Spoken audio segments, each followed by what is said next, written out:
Captain, what's good? It's Captain DMac. I'm rocking with DJ Zero, and who's up next? DMac, you're here, man. Thank you, bro. Thank you for taking the time out to come here, brother. Hey, no problem, man. Think About, man. It's here. It's finally here. How do you feel about the numbers so far? Yo, Think About is doing amazing right now. Like, we freaking just hit 50,000 Spotify plays. That's crazy, man. The video just dropped. It's been 5 days. We got about 10,000 views or 9,000 views after 5 days. It's doing great. Yeah, that's good. That's good. Yeah. Tell everybody how the track came about, as far as, you know, beginning it, as far as getting Ricky on it and Juanis. Think About, I hit up Ricky. I was like, yo, Rick, I need like not a sad song. I need a song that could put people in their bag. You know what I mean? So when I first started writing it out, I actually wrote it out for Wolf Tyler to try to present it to them, and it didn't really reach them as expected. But then later on, I remember there was this female singer that I've met a year ago back in Power 105.1 Showcase. Her name is Joanie Alice. Amazing singer, having an amazing voice. And I hit her up in the DM, and she was super humble. I hit her up, I said, I have this amazing song for you that I've written. It's like a duet. We can go back and forth on the record. Everything's written. Here's the lyrics. You know what I mean? How can I present the song to you? What's the best way? And she was like, yeah, you can hit me in this email right here. Sent her the song. She heard it within like an hour. She was like, yo, this song is amazing. I love it. I'm ready. And I was like, wow, you know what I mean? Like, you're super humble, you know what I mean? This is a person that has a bunch of followers and has an amazing voice and works with so many different people. So I was like, yo, that's dope. And literally within like 4 days, we went to the studio and got the record done. And when you're writing something like, you know, Think About, like, what type of mindset are you in when you're writing something like a messed up situation that could happen in a relationship? I have to kind of put myself in like a sad situation in order for me to write. Like a lot of my songs, like I have a lot of I don't even want to say sad songs. It's like I have a lot of like sad songs that put you in your bag. So the mindset I have to have is either I grab relationship problems from other people, from what I see, from like friends or family or anybody, or just based off of what I go through every day, and I just put it into paper. I've heard in your other interviews saying that, you know, you just sometimes when you're writing music, excuse me, it can come from you chilling in your room or the train station, and it just comes to you. Yeah. When you're writing something like Think About, what type of atmosphere are you around that you come up with things like that, you know? I think I was inspired for Think About. I was mainly inspired just off the thought of writing it for somebody else. It's like I tend, when I'm writing a song for somebody else and putting into their perspective, like I tend to go off more on the song. Like it's just like I'm putting myself in a different shoes. You know what I mean? Like, and on the train when I'm writing songs, like a lot of ideas come to me because one, for some reason, like when I have my headphones on and I'm on the train, it's just like I isolate myself. So it's like as much people as on the train bumping me and everything, I'm able to write. Like I don't know why, I'm just able to write good while I'm on the train. And when you wrote Think About, you know, did you first hear a female's voice in there while you're writing it, or are you just thinking about a whole dilemma that, you know, a male can go through in a relationship like that? Yes, I wrote it entirely, like I said, it was for Wolf Tyler, so it was entirely like a female's perspective. Then eventually, when I realized that that wasn't gonna happen, I ended up writing it for myself because one of my boys, his name is Chris from iHoney, he was like, yo, you should do that song for yourself. And I was like, yeah, you really think so? I said, I could change up the lyrics a little bit, and I did end up writing it for myself, and I was like, wait a minute, I should get another female on there just to have that back and forth type of thing, because it's actually been a while since you've seen songs where a male and a female going back and forth, you know, like Ja Rule, right, Shanti, Usher with My Boo and Alicia Keys, you know what I mean? So like it's been a while, Bow Wow, Sierra. Right. So yeah, you know what I mean? So it's like, it's just refreshing. Yeah, it is. We haven't seen that in a while, and it's a good look, man. It definitely is. When you're in the studio and you're recording this record, how long did it take? How long did it actually take to put on, you know, as they say, quote unquote, wax, or, you know, to lay it down? To record everything? Yeah. I think we did like the evening session at BMG, and I think it only took probably 4 hours actually to just have everything. Well, mainly because Juwani actually got to the studio late, but like everything was, like I said, everything was already written, wrote, everything was laid out. So she just came and laid her vocals down, and we got everything mixed and mastered that same day. How is the experience working with Juwani? How was the experience? Working with Juwani, it's been dope. I mean, it's a different lane working with a female artist, because like, especially in her fans is amazing, you know what I mean? Especially with Think About, as soon as Think About drop, everybody's like, yo, this song is amazing, it's dope. So both our fan bases like come together and started up that Think About challenge, and everybody just singing to the song, and it's just amazing. And working with her is dope. It's just amazing. Is it, when you're working with her, is it more, you know, playing around and working, or is always serious? Let's get this shit done. Let's get it together. Let's get it out. How's the atmosphere, man? Oh, nah. With her, I mean, it's serious probably 10% of the time, to be honest. Because like the whole cool thing about me and her working, it's natural. So it's organic. It's never like, oh, we got to make sure we get this done at this time because we got to do it. You know what I mean? We could play around here and there, like in the studio, like, yo, why your voice cracked at that point? Like, or you know what I mean? Like it just works out great. Any chances of a remix on there? Like as far as another situation where it's another guy talking to the female that you're singing to about the song. Any chance of a remix at all? Actually, that sounds like, I didn't even think of that. That sounds like a good idea. I mean, you put it out in the air now. Somebody might remix it now, and then whoever does that, send it to me. That sounds fire. The video, shooting the video. Who came up with the idea as far as the video for Think About? So with all my videos, first of all, all my videos have been shot and directed by Nimi Hendrix. So shout out to Nimi. All my videos, I come to Nimi with like a basic video treatment. Like just the initial ideas that I want. And I usually tell them, that's usually how I start off the email. I'm like, peace, King. I got a new video for us. Here's my initial ideas. Make any changes you want and let's get it done. And then he sends it back to me like, yo, the song's fire. I'll give me about 2-3 days to come up with a treatment. He comes up with it, send it to me. You know what I mean? And then we just start it off. What is that, a treatment? What is that? What is that? So the video treatment is like basically, you know, just the whole concept of what the video is going to be about. Like how Think About, it was going to start off in a room where Juwani's arguing with me, and you know what I mean? So yeah. That whole concept, did you feel weird about it when Nimi brought up the concept to you? Did you feel say out of place, you know, because you're a guy playing? It looked like your character was cheating in the video. It looked like you were cheating. Right. Did you feel weird about playing that role of a cheating man? Nah, because you know what it is? I wrote it that way. So like the way that I started off the song, it was basically to imply, and a lot of it could be the audience perception of the whole video. So the way that it was to imply that I'm cheating or that I get caught cheating or something, when in reality, like in the video, it's not like, it was just a selfie that was taken. And you come home and she's arguing, she's upset. I'm like, yo, I'm not even gonna argue with you right now about this. It's just a photo, you know what I mean?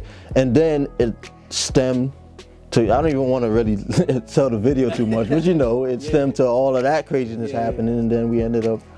Without giving too much about the video, it's you said you took a selfie with the girl, right?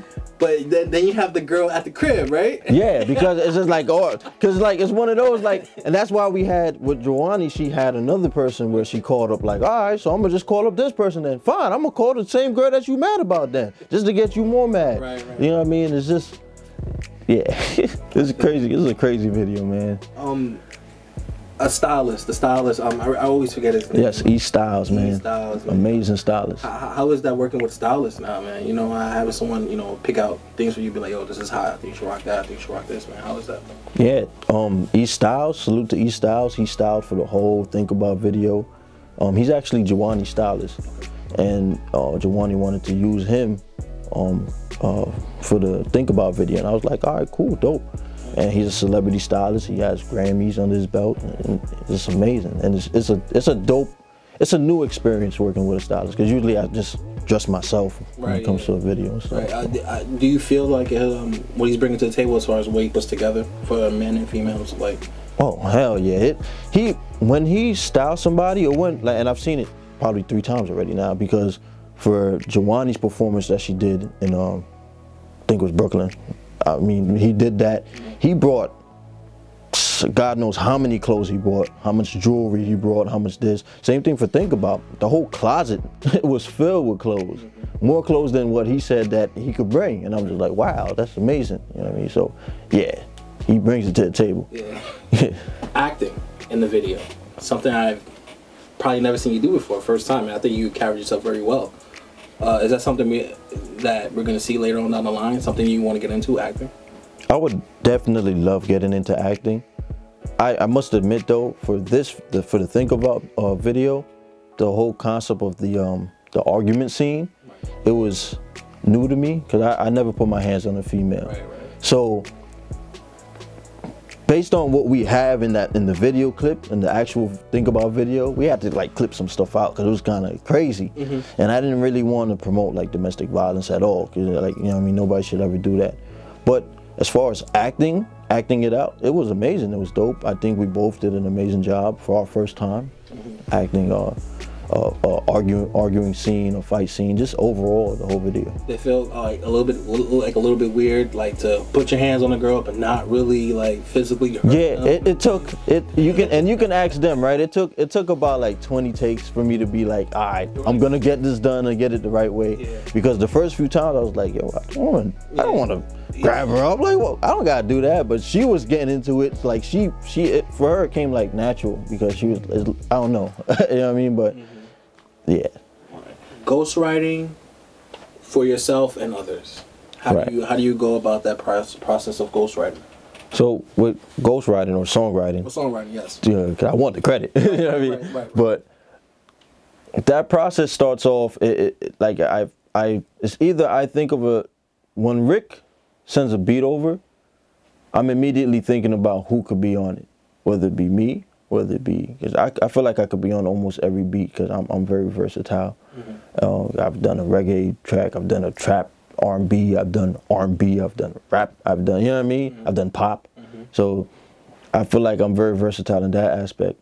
But as far as writing for other people, I usually tend to see what they're going through at that moment and try to write in their style, so that when they hear the song, if they hear the song and it reaches them, they're like, dang, why does it feel like he knows me? Right. You know what I mean?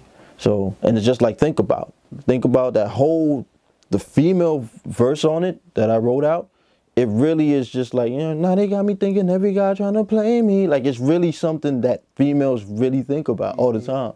So I feel like I do a good job at that. And how do you, as an artist, separate the stuff that you want to keep and stuff that you don't mind giving away? How do you go through that process? See, that's a very difficult process because there's a lot of songs that it's like reggae songs. I've probably made 5 more reggae songs, right? But 3 of them is gonna send off to somebody else.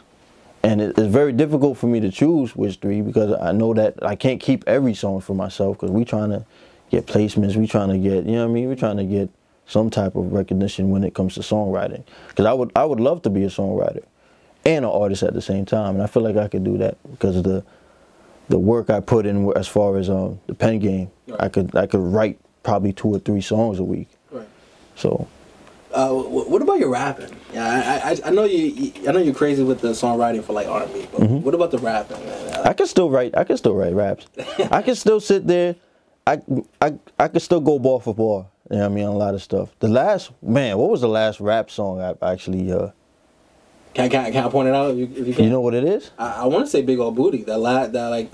Second verse. Yeah. I haven't heard that. Yeah. I haven't heard that type of flow, type of style from you. If you don't know me, you better Google quick. Yeah. I'll play fire when I'm on that hand. That's right, yeah. Dang, man. I might have to bring that back. Do we have something like in the stash? Or like something like you, like on that level as far as rapping? I want to say freestyles. Okay. I have a bunch of freestyles just sitting there. I still freestyle a lot. But it's mainly to be prepared for all these, if like one of these radio interviews. I mean, yo, you got freestyle here and there. Okay. But it's not that many. I mean, I could still do it. It's just I'm more into melodic lane right now. Okay. I don't know. I have a different feeling about it. Like with me just doing melodies. Right. I feel like I feel the song more when it comes to that. I think that's why everybody loves auto-tune so much, because like that's an instrument. So with that going on to a beat with the drums and everything there, it meshes well. Right. You know what I mean? So let's just go to your relationship with Ricky. Ricky. Yeah. Ricky the Key God. Yeah, the Key God. Yeah, man. How is it being in a relationship like that with somebody like Ricky, that you could just call him over the phone and be like, yo, I need something. This is the category I need it in, and it comes in so fast? Like, how dependable is he for you, like, as an artist? Ricky is super dependable. First off, I met Ricky at, I think it was an iStandard beat showcase where Amadeus was judging, because I usually go out to all of those all the events that he has. And when I heard Ricky on the on that stage, I immediately snapped Ricky. I put him on my Snapchat, downloaded the video, sent it to Amadeus, like, yo, him, get him. And he was like, yeah, he's dope. He's real dope. I don't remember who they actually ended up picking that night. I don't remember if it was Ricky actually, but I just knew that I was like, yo, Rick is dope. He's from Long Island. He has amazing beats. We got to work with him. So I was telling him, I was like, yo, we got to link. Somehow, some way, we got to do that. And he's like, yeah, let's do that. Let's work. And then eventually Amadeus got him onto the sit down, which is the same place where I got found by Amadeus. Right. And from there, I just kept texting Amadeus, and I was like, yo, you got to get him on the Platinum Boy. That's it. Get him. You know what I mean? Rick is super dependable when it comes to creating, because I could FaceTime him from my crib. I'd be like, yo, bro, I could FaceTime you crib? Yeah, hell yeah, let's go. FaceTime him. I'm like, yo, you ready to cook up? Yeah, we could do that. I give him, I usually have something written out, like a melody and everything. I send it to him. 10 minutes later, he'll have a melody done, like on making a beat. And we'll knock that song out in probably 20 minutes. Like the whole thing. And it's be like, this was Hold. This is Hold that we're just knocking out quick. And he actually made there's another beat that we have called Mine Only.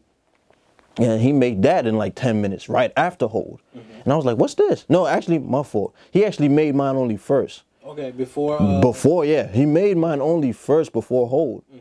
And that was within 10 minutes. He was like, yo, bro, this is what I got. And I was like, yeah, it won't actually really fit this. This actually sounds like a new song. I said, hold that. And then he made the whole beat. And then after that, I was like, yo, bro, I got the Mine Only melody. That's it. And he's like, yo, this is another one? I said, you know what I mean? And we held that, yeah. That works, man. Ricky is super dope, man. Super humble guy, man. Where do you see the talents of someone like Ricky, like in the next couple years, man? Where do you see his talents taking him, man? Grammys. Me and him got to get Grammys. We worked hard for this. You know what I mean? As far as just producing, him producing, me writing, and we just put in that footwork to get our foot in the door. You know what I mean? With the help of Amadeus and Uncle Mike and Platinum Boy, we're trying to get out there more and achieve our dreams. You know what I mean? Right. I wanna compare you guys to Jay and Kanye in the next 5 years. So y'all gotta keep pushing, man. Y'all gotta keep pushing, man. Sounds good. I like both those artists. It's big shoes to fill, but y'all can do it, man. Yeah, definitely big shoes to fill. But I think that we're heading in the right direction.